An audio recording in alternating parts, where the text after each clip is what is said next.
Hello दोस्तों, स्वागत करते हैं आपका अपने यूट्यूब चैनल अध्ययन एक्सप्रेस में। दोस्तों आज हम बाल विकास का प्रैक्टिस सेट 3 हल करेंगे, जिसमें हम मोस्ट इंपॉर्टेंट क्वेश्चंस की चर्चा करेंगे। इसलिए दोस्तों वीडियो को ध्यान से देखें और लास्ट तक जरूर देखें। और यदि चैनल पर पहली बार आए हैं तो चैनल को सब्सक्राइब कर लें और बेल आइकन प्रेस कर दें, ताकि आपको समय से नोटिफिकेशन मिलता रहे। आइए दोस्तों शुरू करते हैं। देखते हैं पहला क्वेश्चन है दोस्तों हमारा, विकास का अर्थ है। विकास का क्या अर्थ होता है दोस्तों? ऑप्शन है यहाँ पे परिवर्तनों की उत्तरोत्तर श्रृंखला, दूसरा है परिपक्वता एवं अनुभव के फलस्वरूप होने वाले परिवर्तनों की श्रृंखला, तीसरा है अप्रेरणा एवं अनुभव के फलस्वरूप होने वाले परिवर्तनों की उत्तरोत्तर श्रृंखला, और चौथा है अप्रेरणा के फलस्वरूप होने वाले परिवर्तनों की उत्तरोत्तर श्रृंखला। दोस्तों विकास का अर्थ क्या होता है? तो विकास का अर्थ होता है अभिप्रेरणा एवं अनुभव के फलस्वरूप होने वाले परिवर्तनों की उत्तरोत्तर श्रृंखला। इसलिए हमारा ऑप्शन नंबर सी इसका राइट आंसर हो जाएगा। ठीक है, ऑप्शन नंबर सी इसका राइट आंसर हो जाएगा। आइए देखते हैं अगला क्वेश्चन है दोस्तों हमारा, निम्नलिखित में से कौन सा वृद्धि और विकास के सिद्धांतों से संबंधित नहीं है? ध्यान दीजिएगा, यहाँ पे संबंधित नहीं पूछ रहा है। ऑप्शन में है निरंतरता का सिद्धांत, वर्गीकरण का सिद्धांत, समन्वय का सिद्धांत और वैयक्तिकता का सिद्धांत। तो दोस्तों यहाँ पे कौन सा वृद्धि और विकास के सिद्धांतों से संबंधित नहीं है? तो यहाँ पे हमारा वर्गीकरण का सिद्धांत यह वृद्धि और विकास से संबंधित नहीं है। इसलिए इसका राइट आंसर हो जाएगा ऑप्शन नंबर बी। ठीक है, और बाकी निरंतरता का सिद्धांत, समन्वय का सिद्धांत और वैयक्तिकता का सिद्धांत यह वृद्धि और विकास के सिद्धांत से संबंधित हैं। ठीक है, आइए देखते हैं अगला क्वेश्चन है दोस्तों, मैकडूगल ने अपनी पुस्तक आउटलाइन साइकोलॉजी में किस शब्द की कड़ी आलोचना की है? दोस्तों मैकडूगल की कौन सी पुस्तक थी? Outline psychology. इसमें किस शब्द की कड़ी आलोचना की गई है? ऑप्शन में है आत्मा, मन, मस्तिष्क या चेतना। तो दोस्तों मैकडूगल ने अपनी पुस्तक आउटलाइन साइकोलॉजी में कौन से शब्द की आलोचना की है? तो इन्होंने चेतना शब्द की कड़ी आलोचना की है। ठीक है, इसलिए ऑप्शन नंबर डी इसका राइट आंसर हो जाएगा।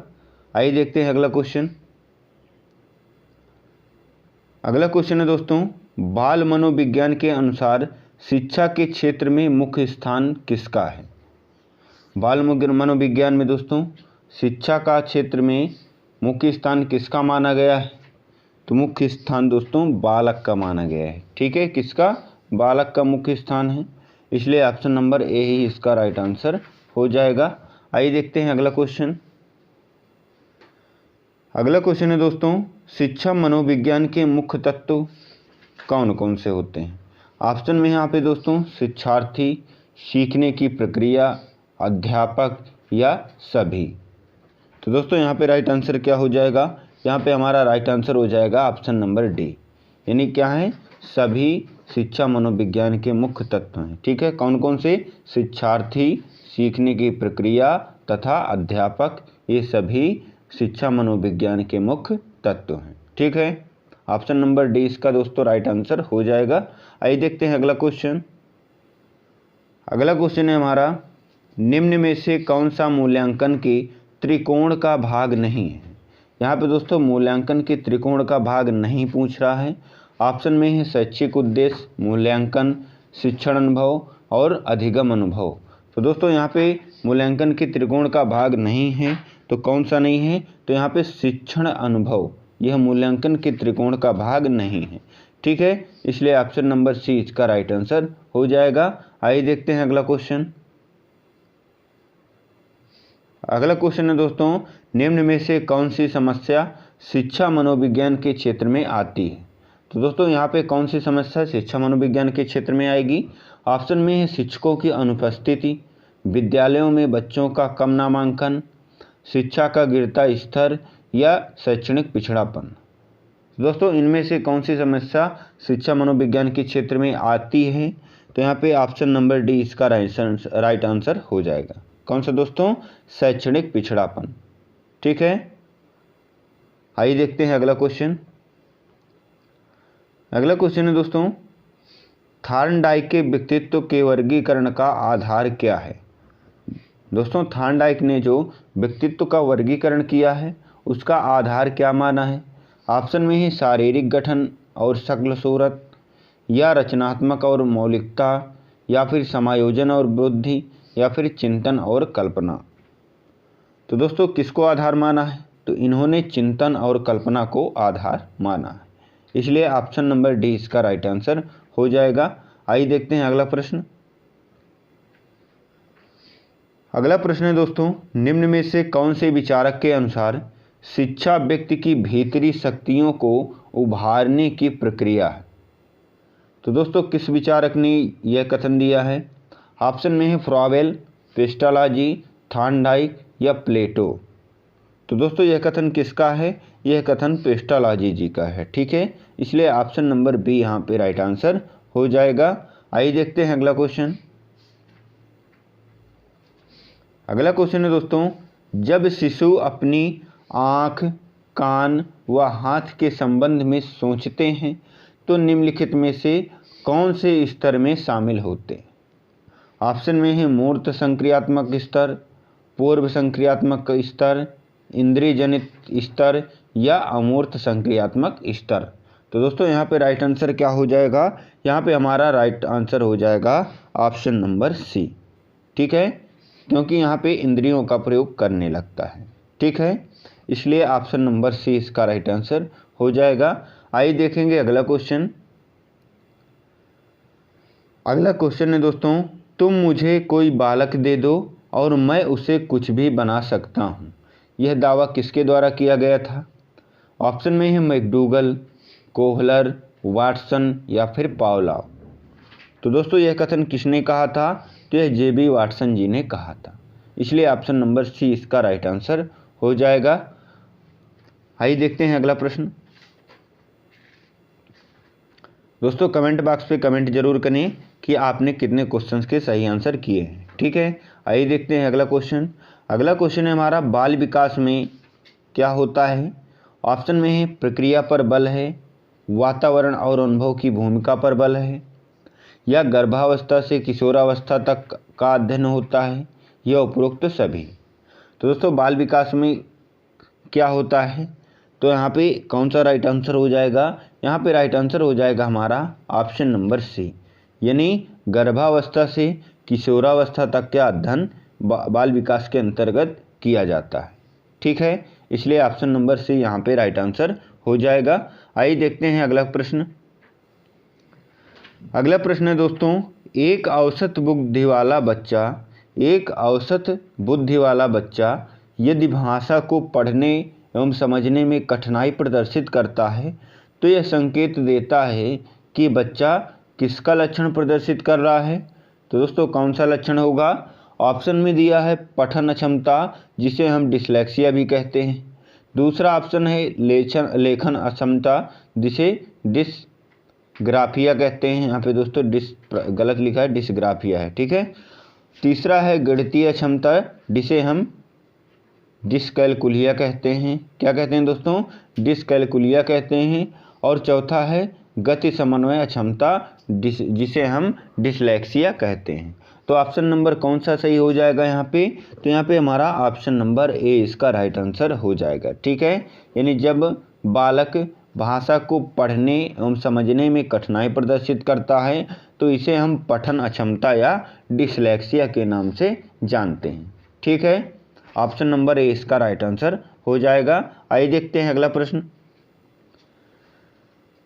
अगला प्रश्न है दोस्तों, निम्न में से शिक्षा मनोविज्ञान किसमें उपयोगी नहीं? बालकों की मानसिक अस्वस्थता का पता लगाने में, शिक्षण विधियों के चयन में, छात्रों को प्रेरित करने में, या पशुओं के प्रयोग में। तो दोस्तों शिक्षा मनोविज्ञान किस में उपयोगी नहीं है?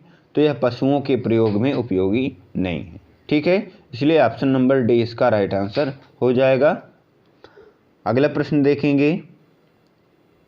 अगला प्रश्न है दोस्तों, सामूहिक अचेतन का संप्रत्यय किसके द्वारा दिया गया था? दोस्तों सामूहिक अचेतन का संप्रत्यय किसके द्वारा दिया गया था? ऑप्शन में है पावलोव, स्किनर, फ्रायड या युंग। तो दोस्तों ऑप्शन नंबर डी इसका राइट आंसर हो जाएगा। किसने दिया था? युंग द्वारा दिया गया था। ठीक है, सामूहिक अचेतन का संप्रत्यय युंग जी द्वारा दिया गया था, इसलिए ऑप्शन नंबर डी यहाँ पे राइट आंसर हो जाएगा।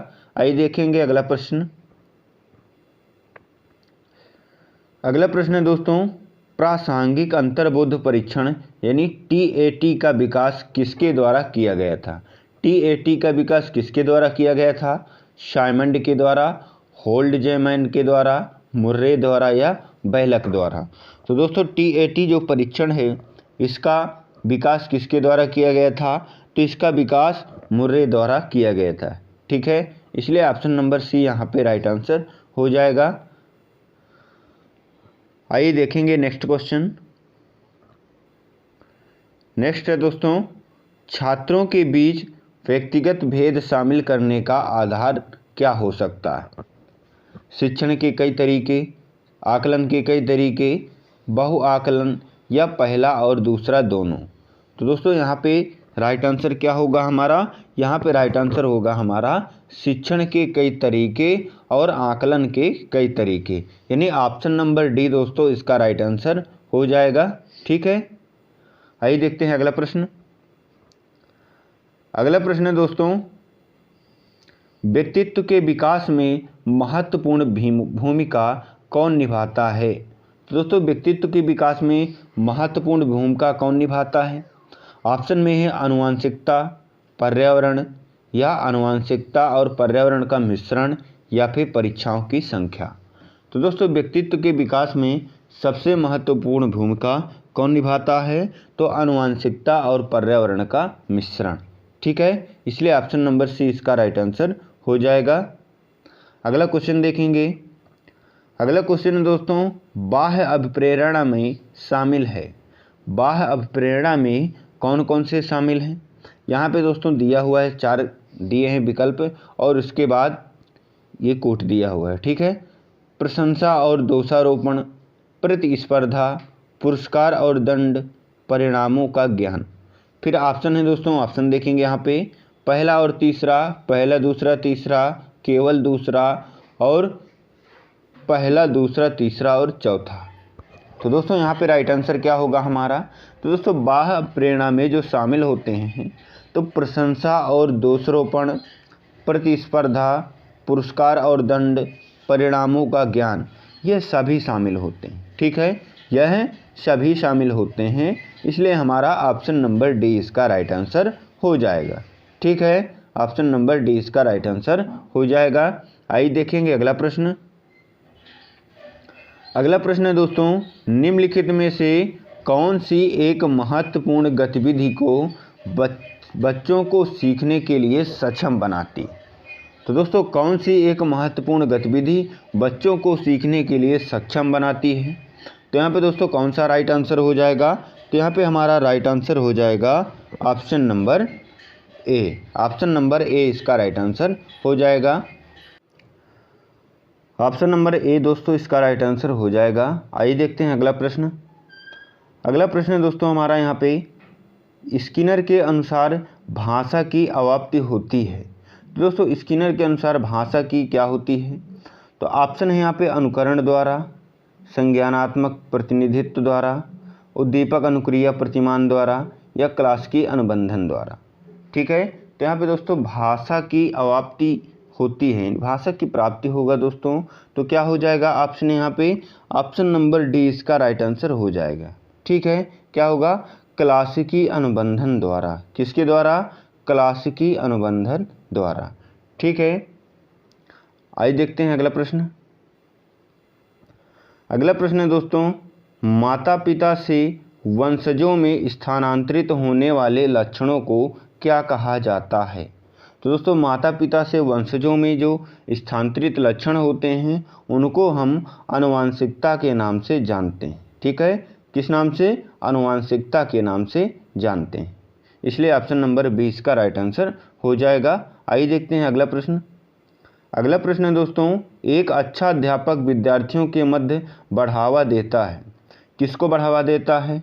प्रतियोगिता की भावना को या सहयोग की भावना को, प्रतिद्वंदिता की भावना को या फिर तटस्थता की भावना को। तो दोस्तों एक अच्छा अध्यापक जो होता है वो विद्यार्थियों के मध्य सहयोग की भावना को बढ़ावा देता है, इसलिए ऑप्शन नंबर बी हमारा राइट आंसर हो जाएगा। आइए देखेंगे अगला प्रश्न। अगला प्रश्न है दोस्तों, आधुनिक शिक्षण अधिगम की प्रक्रिया में शिक्षक की भूमिका क्या है? ऑप्शन में है सीखने हेतु एक अच्छे सुलभकर्ता की, बच्चों को गणित विज्ञान और भाषा सीखने की, बच्चों को मूल्य आधारित शिक्षा देने की, या बच्चों को सभी कुछ पढ़ाने की। तो दोस्तों आधुनिक शिक्षण अधिगम में शिक्षण की भूमिका कैसी है? तो इसमें शिक्षण की भूमिका है सीखने हेतु एक अच्छे सुलभकर्ता के रूप में। ठीक है, इसलिए ऑप्शन नंबर ए यहाँ पे राइट आंसर हो जाएगा। आइए देखेंगे अगला प्रश्न। अगला प्रश्न है दोस्तों, शिक्षा की किंडरगार्टन पद्धति का प्रतिपादन किसके द्वारा किया गया था? तो दोस्तों किंडरगार्टन पद्धति का प्रतिपादन किसने किया था? तो फ्रॉबेल जी द्वारा किया गया था। ठीक है, इसलिए ऑप्शन नंबर सी यहाँ पे राइट आंसर हो जाएगा। आइए देखते हैं अगला क्वेश्चन।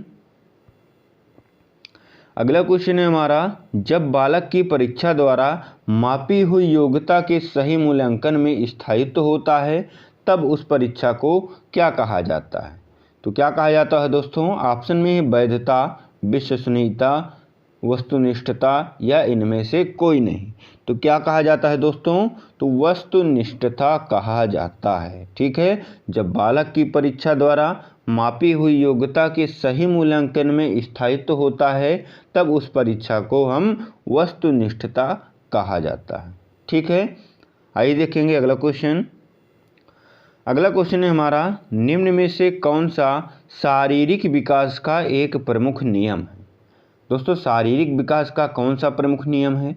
ऑप्शन देखेंगे, मानसिक विकास से भिन्नता का नियम, अनियमित विकास का नियम, द्रुतगामी विकास का नियम, और कल्पना और संवेगात्मक विकास से संबंध का नियम। तो दोस्तों यहाँ पे राइट आंसर क्या हो जाएगा? यहाँ पे राइट आंसर हो जाएगा हमारा द्रुतगामी विकास का नियम। ऑप्शन नंबर सी यहाँ पे राइट आंसर हो जाएगा। आइए देखेंगे अगला क्वेश्चन। अगला क्वेश्चन है दोस्तों, किसमें मापन की भूमिका सब सीखी हुई कुशलताओं में निष्पादन का एक संपूर्ण अवलोकन देती है? निर्माणात्मक मूल्यांकन, योगात्मक मूल्यांकन, निदानात्मक मूल्यांकन, या इनमें से कोई नहीं। तो दोस्तों यहाँ पे राइट आंसर क्या हो जाएगा? यहाँ पे राइट आंसर हो जाएगा हमारा योगात्मक मूल्यांकन। ऑप्शन नंबर बी यहाँ पे राइट आंसर हो जाएगा। ठीक है, क्योंकि योगात्मक मूल्यांकन में क्या होता है? मापन की भूमिका सब सीखी हुई कुशलताओं में निष्पादन का एक संपूर्ण अवलोकन देता है। ठीक है, आइए देखते हैं अगला क्वेश्चन। अगला क्वेश्चन है दोस्तों, भाटिया बैटरी का प्रयोग निम्न में से किसके परीक्षण में हेतु किया जाता है? तो दोस्तों भाटिया बैटरी प्रयोग का किसके परीक्षण हेतु किया जाता है? तो यह किसके लिए किया जाता है? यह बुद्धि के लिए किया जाता है। ठीक है, बुद्धि परीक्षण के लिए। ऑप्शन नंबर बी इसका राइट आंसर हो जाएगा। आइए देखते हैं लास्ट क्वेश्चन। लास्ट दोस्तों हमारा, बुद्धि का तरल मोजेक मॉडल किसने दिया था? तो दोस्तों किसने दिया था? यह हमारा कैटिल जी द्वारा दिया गया था। ठीक है, इसलिए ऑप्शन नंबर ए इसका राइट आंसर हो जाएगा। दोस्तों आज का वीडियो कैसा लगा? यदि अच्छा लगा हो तो लाइक और शेयर करना ना भूलिएगा, और यदि चैनल पर पहली बार आए हैं तो चैनल को सब्सक्राइब कर लें और बेल आइकन प्रेस कर दें ताकि आपको समय से नोटिफिकेशन मिलता रहे और आपको ऐसी वीडियो प्राप्त होती रहे। मिलेंगे दोस्तों अगले वीडियो में। जय हिंद, जय भारत।